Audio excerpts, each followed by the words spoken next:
Find a hotel. Mom and Dad shouldn't be here. That message appeared right as I was pushing my wife's wheelchair up to the gate of the house I had paid for. Atlanta heat pressed down like a furnace. Sweat ran down my back. And Martha, she was shaking from the pain. The gate didn't open. The curtains on the balcony were pulled shut. For the first time in my life, I understood what it felt like to have my own child close the door right in my face. If you're listening to this story and it's touching something inside you, please subscribe to the channel and leave a comment telling me where you're listening from. I read every single one. And now, let me tell you what happened right after that moment, when the door never opened. I stood there a few more seconds, as if that iron gate might change its mind if I waited long enough. My hand stayed on the handle of the wheelchair. Martha sat still, her back straight, her face drained of color. She didn't ask anything. Maybe she had already read the message on my phone before I could lock the screen. The house in front of me wasn't unfamiliar. I remembered every brick in the walkway. I remembered the young maple tree I planted the day Caleb signed the house papers. Back then, he said, this would be a home for the whole family. I believed him. I believed enough to sign the last check of my life. I sent back a very short message. Dad just wants to bring Mom inside to rest for a bit. No reply, only silence. I looked up. The second floor was still lit. Low music hummed through thick glass. Luxury cars lined the street. Caleb's partners, I assumed. The people he always called important. More important than the woman who had walked out of surgery less than 12 hours ago. Then I saw Tiffany. She stood behind the balcony glass, holding a clear glass of water. Our eyes met, just for a moment. There was no surprise, no discomfort, only a cold look. Enough for me to understand. That gate was not going to open. Then she pulled the curtain shut, a clean motion, like closing a chapter that had already been read. I bent down and adjusted the thin blanket over Martha's legs. The heat was so heavy, even the plastic handles of the wheelchair felt warm. Sweat soaked the back of my neck. Martha took a very shallow breath, trying not to groan. I had promised the doctor I would take her home so she could rest in familiar space. I never imagined that home would come with conditions. I pushed the wheelchair back a few steps, not because I wanted to leave, but because standing there longer wouldn't change anything. The gate stayed closed. My phone didn't vibrate. There are moments in life when anger doesn't come first. Emptiness does. On the way out, I walked slowly, not because I was tired, but because my mind was trying to rearrange what had just happened. I asked myself if I had missed any signs, if I had failed somewhere as a father, or if I had simply been wrong to believe that blood always comes with responsibility. Martha placed her hand on my wrist. "It's okay," she said softly. I nodded, even though I knew she was comforting me more than herself.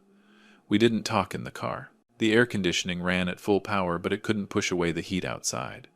I drove south of the city to where I remembered an old roadside motel. I used to take construction workers there, back when I ran job sites. Not fancy, but clean. When I stopped at the desk, that's when I noticed my phone showing payment declined. I tried again. Still nothing. I checked the account. Spending access restricted. I didn't need to call anyone to know who had done that. Caleb once said he would help manage my finances. I agreed.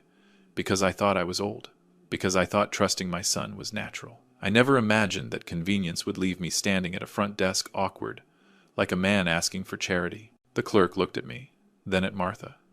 She didn't say much, only told me I could pay in cash. I counted every bill in my wallet. Not enough for many nights, but enough for tonight. The room was small. Soft, yellow light. I pushed the wheelchair in and locked the door behind us. When everything finally went quiet, Martha let out a long breath. I helped her onto the bed, careful, like lifting something fragile. "I'm sorry," she said. I looked at her. "You did nothing wrong." Only after saying it did I realize I was saying it to myself, too. I sat down on the wooden chair by the window. Outside, cars passed steadily. The city kept moving, as if nothing had happened. I opened my phone and looked at an old photo of our house back home. The place I had lived for more than 30 years.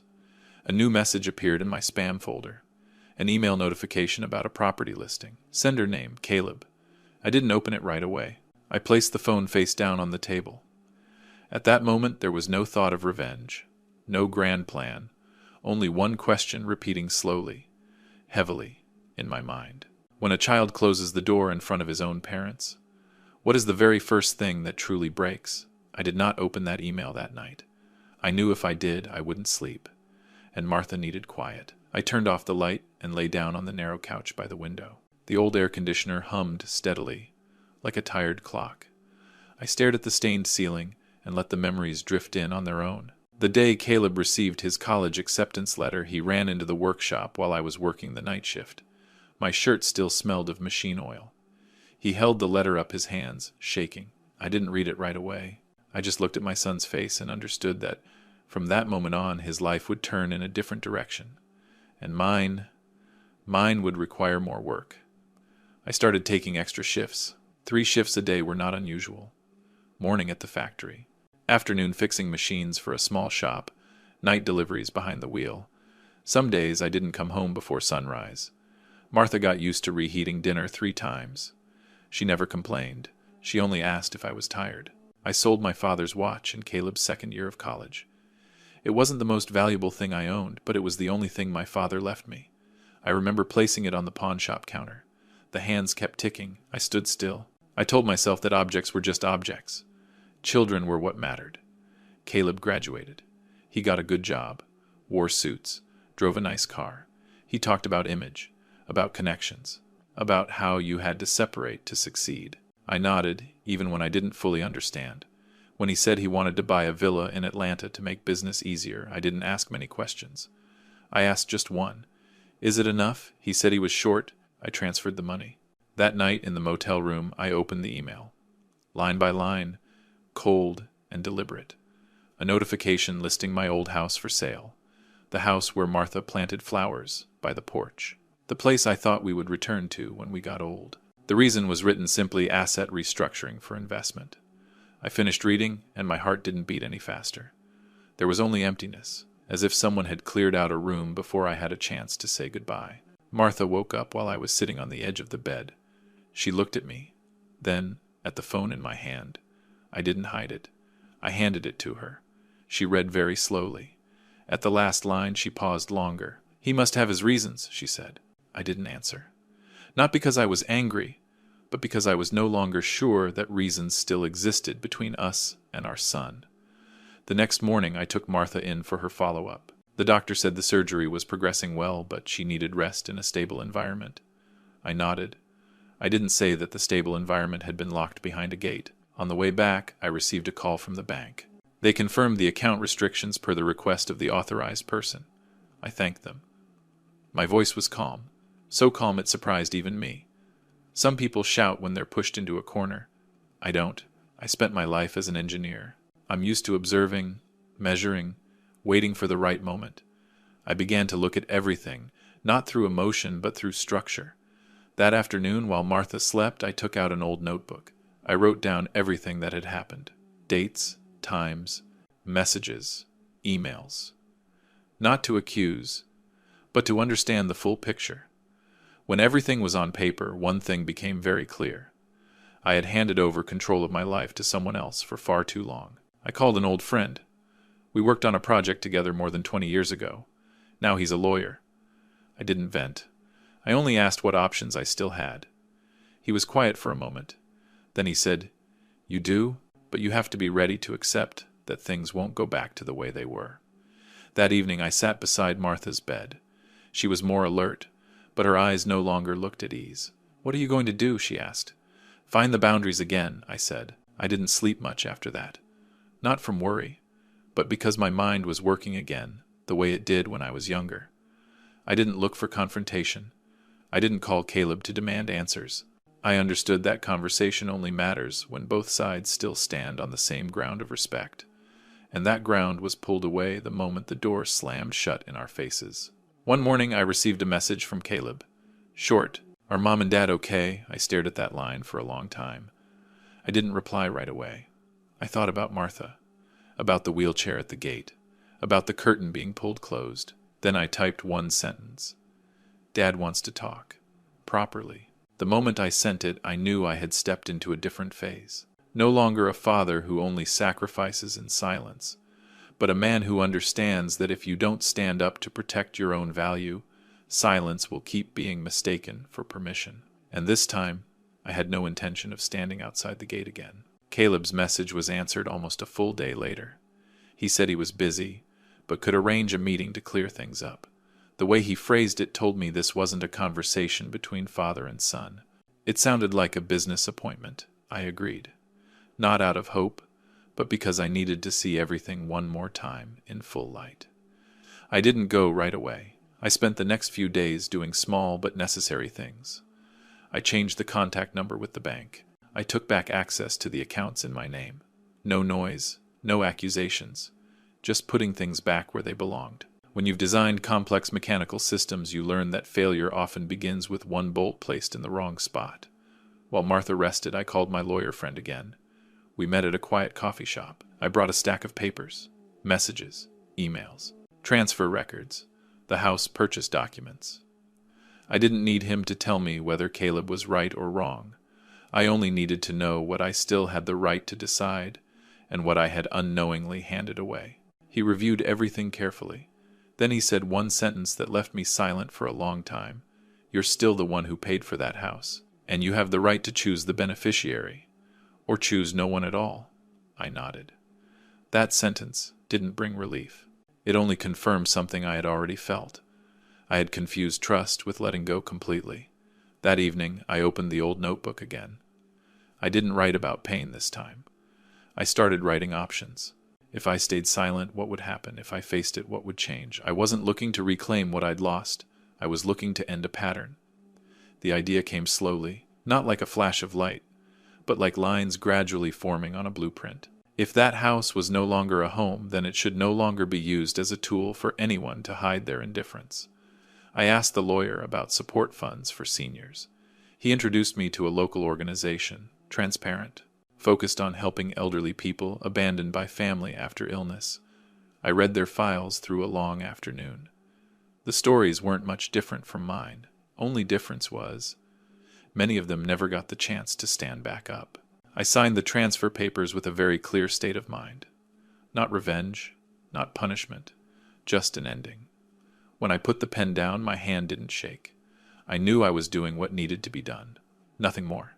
A few days later, I replied to Caleb. I said I wanted to meet at the villa. I said I had reconsidered and wanted to talk things through peacefully. I didn't say anything else. I left space for him to fill with his own assumptions. The response came faster than I expected. Caleb agreed immediately. He suggested combining it with a small gathering, inviting a few close partners. While we're at it, he said, "So Mom and Dad can see how stable things are now." I read that line twice. Then I typed back, "All right." Martha looked at me when I told her. She didn't ask much, just held my hand. "Are you sure?" she asked. "I'm sure," I said. From that moment until the meeting, I didn't contact Caleb again. I focused on caring for Martha. She was able to take a few steps with a walker now. Each time she did, I became more certain why I couldn't stop halfway. Not because a door had been closed, but because if I turned away, I would be teaching my child that everything can simply be ignored. On the day of the gathering, Atlanta was still hot. I wore my old suit carefully pressed. Martha sat in her wheelchair back straight. We arrived a little earlier than scheduled. I wanted to see the house in silence before it filled again with voices and laughter. Inside, everything was arranged like a stage. Lights, tables, wine. Caleb moved back and forth, shaking hands, smiling. When he saw us, he paused for a brief moment, then quickly put on his familiar confidence. Tiffany stood beside him, nodded politely. "I'm glad you came," Caleb said. I nodded. "So am I." We took the seats prepared for us. I didn't watch Caleb's partners. I watched my son, the way he spoke, the way he avoided looking at Martha for too long. I realized he had grown used to telling the story in a way that favored him. And tonight he believed I was there to listen to that story. When the gathering reached its peak, Caleb took the microphone. He spoke about success, vision, family as a foundation. I listened carefully, not because the words were good, but because I was waiting for the moment they ended. When he invited me up to say a few words, the room went quiet. I pushed Martha's wheelchair forward. I didn't look at the lights. I looked at my son. "I just want everyone to see one thing," I said, my voice steady, not raised. "Before we talk about success."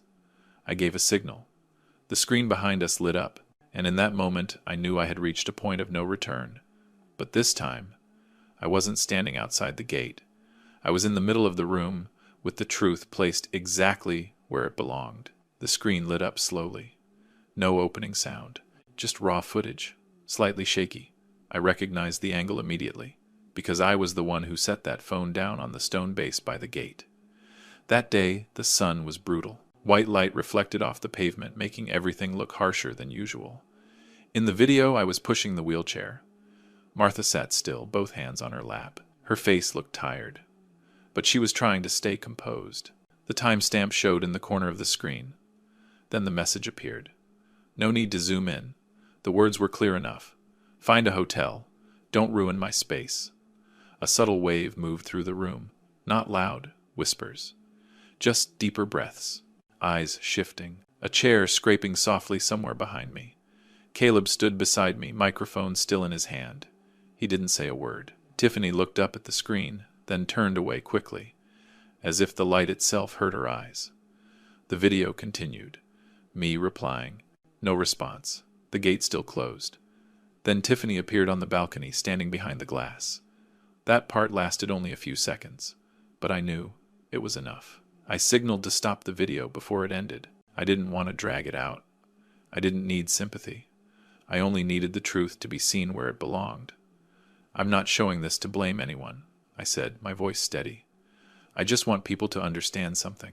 There are doors that close, and they don't close because of the wind. No one applauded. No one overreacted. The silence that followed was heavier than any comment. I turned to Caleb. For the first time that night, he had lost control of his expression.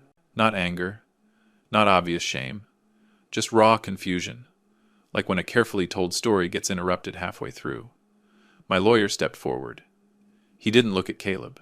He looked at the room, at everyone present. His voice was clear without personal emotion. This villa, he said, has been legally transferred to a fund that supports elderly people abandoned by their families. Effective as of this morning. Someone let out a quiet gasp. I heard a glass being set down. Caleb snapped his head toward me. Tiffany grabbed his hand, but her grip wasn't strong enough to hold his composure in place. That means, the lawyer continued, those currently residing here no longer have usage rights to this property after 12 hours, unless a new agreement is reached with the fund. Caleb opened his mouth, then closed it. He looked at me as if waiting for me to say this was all a misunderstanding. I said nothing. I had already said enough. Caleb's partners began to stand. No accusations, no questions. They shook hands politely, offered brief courtesy remarks, and left. I saw something clearly then. In their world, image matters more than explanations. And the image they had just seen spoke for itself. When the room thinned out, Caleb finally stepped in front of me. What you did was too much, he said, his voice low but tight. I looked at my son. I only put things back under their proper names, I said. Martha gently squeezed my hand. I bent down and adjusted the shawl on her shoulders. I didn't want this conversation to continue. I didn't want it to turn into a confrontation. What needed to be revealed had already been revealed. We left before the night was over. At the gate, I paused for a moment. It was the same gate. The only difference was, this time, I wasn't standing outside. In the car, Martha rested her head against the seat, her eyes closed. Her breathing was steady. I drove slowly. Not because I was tired, but because I wanted to feel each minute passing. I knew that starting tomorrow, things would change. Not loudly, but decisively. Caleb's message came in while we were on the highway. I didn't open it. I placed the phone face down. Some answers don't need to be sent right away. Some relationships need distance to reveal their true shape. That night, I didn't sleep right away. I sat by the window, watching the city fade behind us. I didn't feel victorious. I didn't feel fully relieved either. I only felt a new kind of quiet, like a machine that had been running off beat for years, finally being shut down. I knew that from tomorrow on, I would have to learn how to live without placing hope in someone else's change of heart. But at least, I had not allowed my silence to keep being mistaken for weakness. And for me, that was enough for one decisive night. The next morning, the city woke up like any other day. There was no sign that the night before had closed a long chapter of my life. I made coffee, opened the window, let the early breeze fill the room. Martha was still asleep. Her breathing was steadier than it had been in days. I stood there for a long time, just watching, making sure I had done what needed to be done. The weeks that followed moved slowly. I didn't follow any news about Caleb. I didn't ask the lawyer what happened after the gathering. I knew things would run their course. When a system is built on the wrong foundation, sooner or later it has to stop, to be rebuilt, or to collapse. One afternoon, I received a call from an unfamiliar number. It was Caleb. His voice was different. No longer quick, no longer confident. He talked about stalled work, about debts that needed handling. I listened. I didn't interrupt. When he asked if I could help, I answered slowly. "Dad won't help with money," I said. "I only hope you learn how to stand on your own without pushing others out of the way." There was silence on the other end. I don't know how much he understood, but I know I said exactly enough. No more, no less. A few days later, Tiffany left. I heard it from an old acquaintance. I wasn't surprised. Some relationships exist only when things are easy. When the ground gives way, they dissolve on their own. Caleb began taking on work he never would have considered before. No one mentioned the past. No one mentioned the villa. Life taught him its lessons in its own way. I didn't stand aside to judge. I didn't step in to fix things for him. I believe everyone has to walk their own road. As for Martha and me, we moved to a coastal retirement community. Not too far, but far enough to begin again in a different space. Things were quiet there. Soft sunlight in the mornings, salty sea air in the afternoons. Martha grew steadier on her feet. I saw her smile more often, not out of effort, but because her heart was lighter. We used what money remained to contribute to the fund that received the house.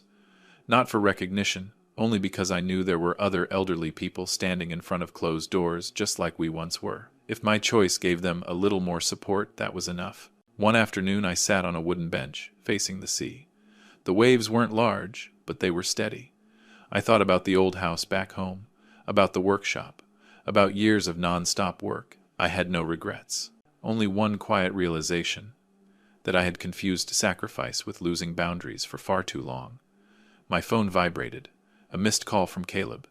I looked at the screen, then placed the phone back on the table, not because I didn't want to listen, but because I knew some conversations need the right moment, and that moment cannot be forced by guilt or fear. Martha came out and sat beside me.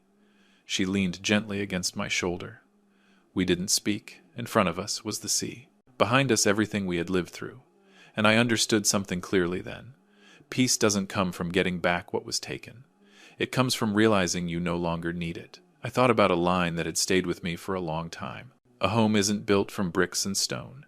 It's built from presence, from responsibility, from not turning away when someone needs you most. When a person trades those things for image or advantage, they don't just close the door on others. They tear down their own roof. The sun sank lower.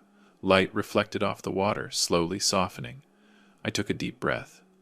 For the first time in many years, I wasn't waiting for anything. I had lived long enough to understand that fairness isn't always loud.